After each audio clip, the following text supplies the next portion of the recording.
Hello everybody, not morning. Good Sunday, I will say. Afternoon.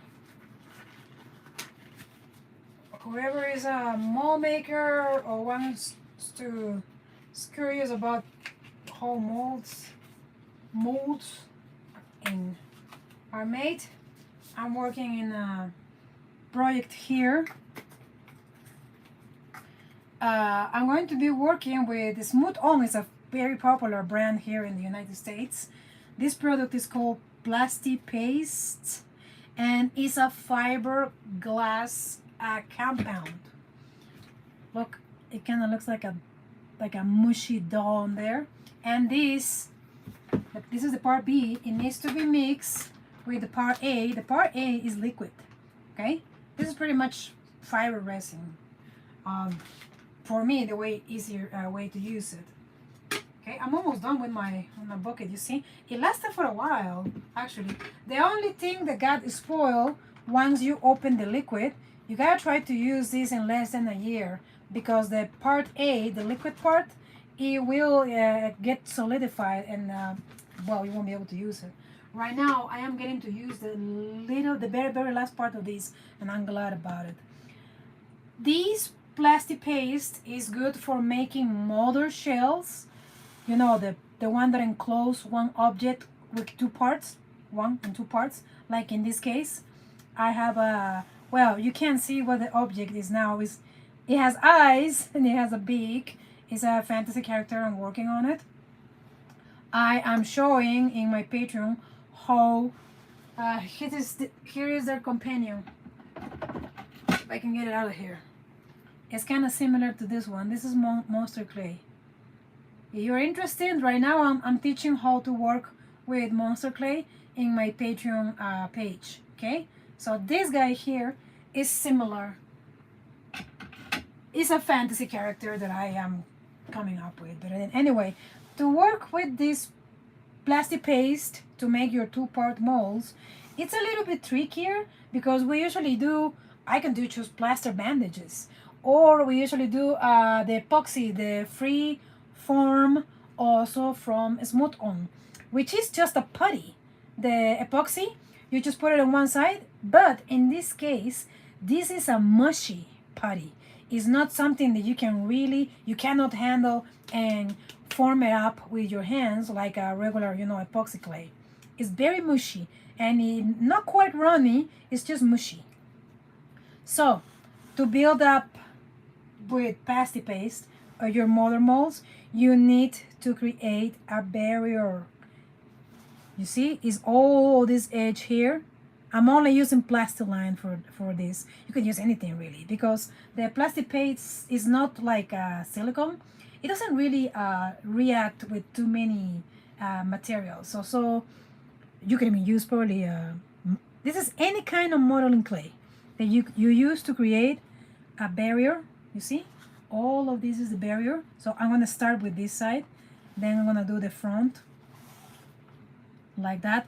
You have to. It needs a support. All right, and this is just a cardboard.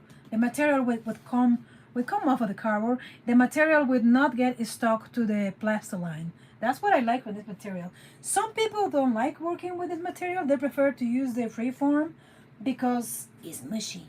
All right. And it's also a little bit trickier to use it. For example, to work with the Plasti-Paste, you don't do the classic equal parts A and B. You have to do 3 parts of B, which is the solid, kind of like a solidified, a little bit more dryish compound. 3 parts to 1 part of the liquid part A. That right there, it might be a little bit of complaints from some people who are just used to work with equal parts. I don't really mind. The only thing that kind of sort of take a little longer to build the barrier when you work with the freeform, for the ones who have the experience working with freeform, just like that. There goes the one. Freeform is literally a clay you can hold in your hands and you can form it with your hands. These compounds are all resin and fiberglass related. Uy, that should not have fallen there. For working with resin and epoxy, yeah, they should not have fallen there. Please always wear gloves. You don't really want to touch these components with your bare hands. You don't really want to in contact with your skin. Please always, when you work with the smooth on products, they always send you a safety papers. You can truly read it, please, because some of these components and resins can be actually skin irritant or respiratory irritant. Sometimes, in many cases, you have to wear even a breathing mask. I am aware of that because I have asthma, and I always have to be aware of things like this. Don't really handle. I don't even like handling epoxy clay with my bare hands. I always like to cover. I always have to cover my hands. Okay, there goes the part B. I'm gonna put it away. So I have room to work here. You see, 3 parts there, and a little bit. See, one little one. I mean, this one is almost ripe. It's almost done. This is the liquid part. I try to keep it all covered like that, and in a plastic seal bag, so it will but it has lasted me a while though. I can't really complain. Okay, and we're gonna try to just by the eye try to measure. I think there's gonna be good enough there. Over here, I try to, just like any kind of a resin that I work with, I always try to super duper clean the part A. The part A is the most picky, more annoying, and the cap will get completely stuck to the bucket, even with regular resins.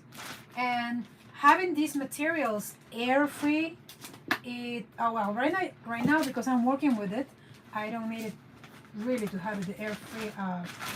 Try to pack resin in airtight containers. That will help you to last longer your material, because resin does spoil. Okay, if you're working with resin, try to use it as soon as possible. Some resins spoil faster than others. Okay, and here we go. And then I love these cocktail cups. It's just short enough and wide enough for me to be able to work very fast with when I'm mixing these. Because when you mix this, you really need to work like faster. All right, I'm gonna go. I'll start with the solid part, which is the part B, I'm pretty sure. Be careful with the liquid. Like I said, always wear gloves and protect yourself. You don't want to touch this. You don't want this material being touched with your skin. Very careful there.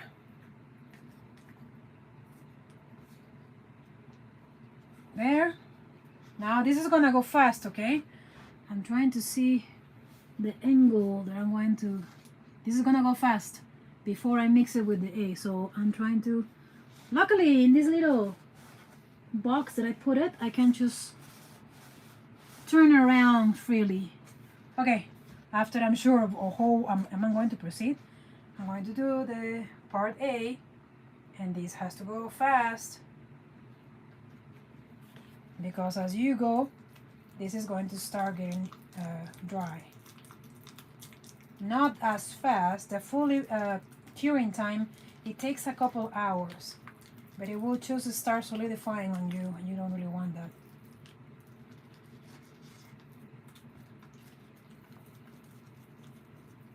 Try to mix this very well. Oh, my stick is betraying me here. This stick is kind of wimpy.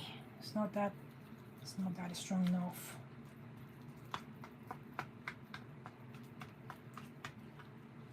So you see, it's literally pasty. This might not be a liking thing for some other mold makers, but I can work with both. I can both with the air freeform from Smooth On or these. Actually, it seems like this it must cost most cost effective. Okay, now I'm going to build up my layer. Seems to me like it's cost effective. This lasted longer than the free form for me. And it's a pretty decently hard material. So you don't have to worry in making your shells super thick, you know?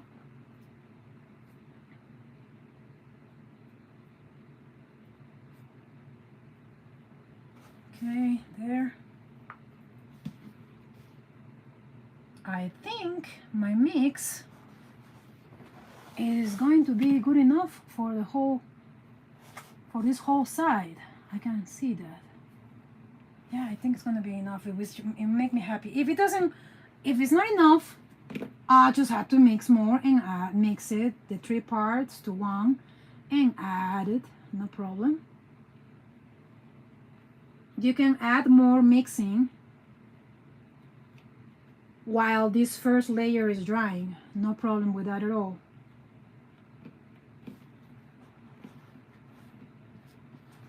Okay, well done there. It's just a different feeling than using the epoxy freeform for making your modern molds. Just different, I will say. Now here is gravity is going to be against me because the material is going to try to fall. This is a free presentation. I have a full mold making class for making a silicone doll. It's a pretty much brand new class. We made it last year. So if you want to learn fully how to make molds, that is actually an advanced class. If you already have experience making molds for silicone dolls, my class is for the next level. It will teach you how to make 2-part silicone molds for your silicone baby doll. If you're a sculptor and you're interested, that class is available right now in my website. I'm teaching you to use all the materials, the techniques, some tools that you might need, suggestions, and the best of my advice there. You can also learn in that class how to do the inserted wire armature for a baby doll. You can do that in the 2-part mold. It's a kind of a wire armature. I'm going to need a little bit more. It's the kind of wire armature that you is not gonna poke out of the silicone. It will be well established inside the silicone. So I'm teaching that. I'm also teaching how to make a removable head if you want to work with different characters in one mold. You could make the arms, the hands, and the feet separated from your original piece. Yep, I'm gonna need just a little bit. Let me finish filling this area here, the edge, this edge here. And after that, there is no problem with the Plasti-Paste.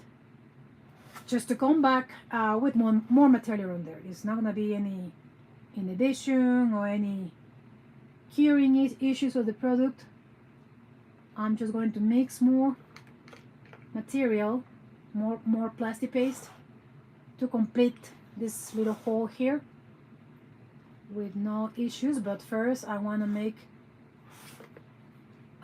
this part here all nice, as much as nice and even as I can. If you have experience mold making, gotta leave your molds looking kind of nice and smooth on the edge, because when this material dries, these little spiky areas here, it will be pinchy. It will be a little, they're pinching your fingers on there, and you don't really want that. So I'm trying to make the surface a little bit even. And then I'm gonna make a little, it will be a small mix though. It's not gonna be the same amount as I did first, because I only need that little patch on there, you know. Thank you everybody there for watching. This is a free presentation. I'm just showing how to use smooth on Plasti-Paste fiberglass component. Oh wow, what was that? Wow, that scared me. Something fell down. Oh, that scared me. This is a fiberglass resin I think component. Well, I'm pretty sure about the fiberglass. But it gotta be some kind of this is too thin. I can see the transparency. So I gotta add a little bit more on there too. Okay. This cup is dead. You can't really save it. So as the stick. So I'm gonna get another cup and another stick. These are tongue pressers. I wonder if they sell something stronger than this, because these guys are pretty kind of wimpy there. It hasn't really helped the cause for me. Alright, no problem with this guy like that.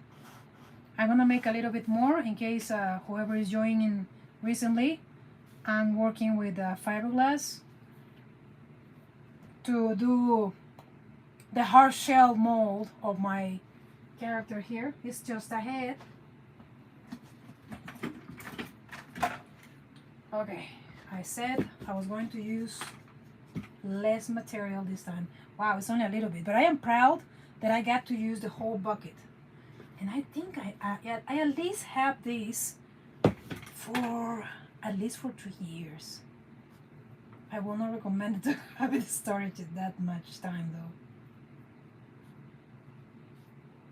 Her resins and fiberglass, it should be used fast. Just because the material will spoil. And they would, especially the liquid part, it will just dry. It will just turn into rock, into something very dry. So you will lose the material literally. You won't be able to use that at all. Okay, let me see. I think that should be enough.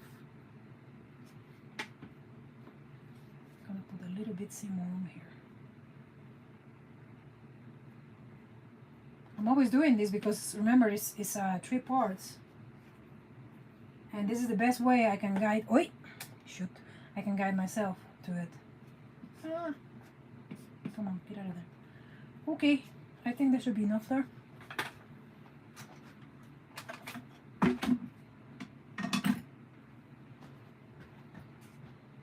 Okay, this guy's the one that's staying still because all the weight is on the top. Okay, the next one is the liquid.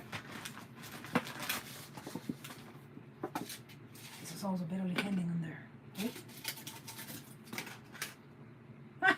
What am I doing? Okay, liquid. Just a little bit too, not too much. Okay, right there I think it will be enough. Cleaning the heck out of the nozzle here.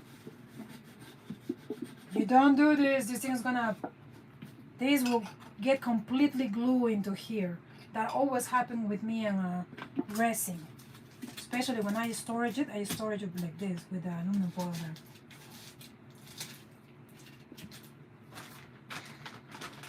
Yeah, in the older can, we had to literally break open the can to get the liquid because it solidified on the edge and it was pretty nasty. Okay.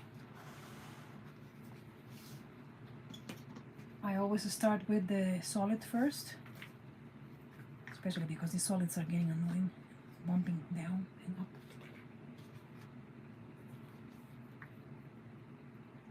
And this thing it is curing right now. It fully cures in a couple of hours. It's not that fast, but it gets kind of solidified pretty much in 20 minutes is the pot life. Alright, here comes the liquid.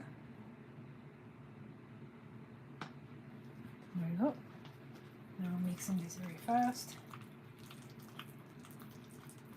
Hello everybody, I am making molds here showing you how to use smooth on fiberglass Plasti-Paste material, which is not that hard really to work with. You just have to read the instructions and put it into actions. Thank you for watching. Don't forget to give it a like and try to, if you want to learn more, we have online classes, mold making, full mold making classes, sculpting, and many tutorials and exclusive tutorials. Yeah, tutorials in my Patreon page. You can join, or right now the new feature of Patreon is just selling each tutorial or each post. So if you don't want to do a monthly subscription, you can also buy many of my posts. Mini tutorials are like $10 to buy, and you can watch it. You can have access to watch that specific tutorial. I have a lot of information right now. Okay, I said I need to add more on here, no? Because it was kind of thin on there. I can know it's thin because it's transparent. I can still see the inside of the mold. Okay, now it's just the ending on there.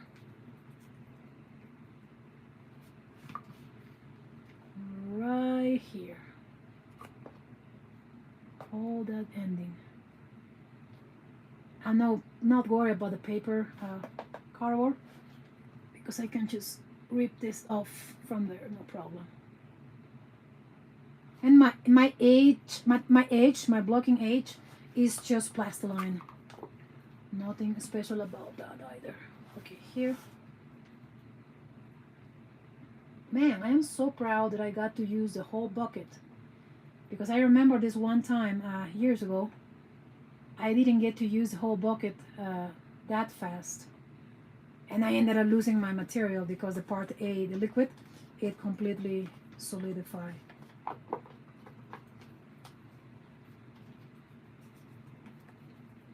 Okay, just a little edge on here and we're good to go. There we go. Now everything in this side of my mold, it's covered. Now look at the change of colors. See, this is turning more opaque. That's how you know the Plasti-Paste is curing. Is running to its normal cycle, I would say. So everything is going good. Even though my material is old, but thank God it's still working just fine for me. But this is the end though. I'm going to finish with the last of my material in this probably in this head.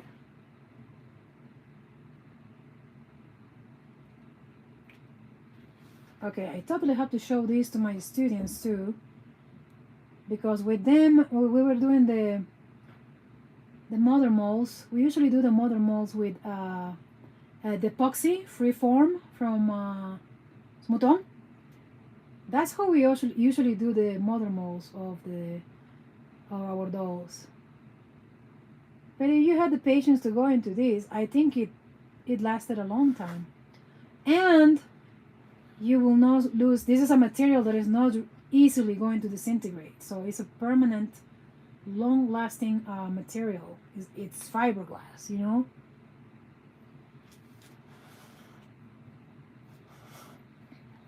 Okay. That's it. Now, I'm going to wait at least 3 hours to let it fully cure. I believe it's 3 or 4 hours actually for the full curing time. And then I had to demold. This is all my edge. This is all the plastiline, and this is my character. I'm also showing you how to do removable eyes in the mold making class, in the master silicone baby doll mold making class. That class is available right now. Okay, I gotta repeat that. The link to my classes are down there in the description or in the comments if you're watching this in YouTube. Okay, this is how we go. When I have to do the other side, because this is a mother shell, it has 2 parts. This part, this part and the front. I had to make the front after this is dry. When I'm making the front, I'm not sure I will be showing that, but probably will. You need to put mold release on the edge because the new resin fiberglass to the cure fiberglass resin, it will glue together. It will glue together. So we need to spray mold release in all the edges where new material is going to get in contact. Okay, so there you go. Plasti-Paste is not that bad really to use. I will 100% recommend it if you are making molds. Okay, the food is here and we're going. Look at my finger. Do it. Hi, can you put it? I have the material on my head. I don't want to put it on my phone. The X is here. There. Okay. Bye.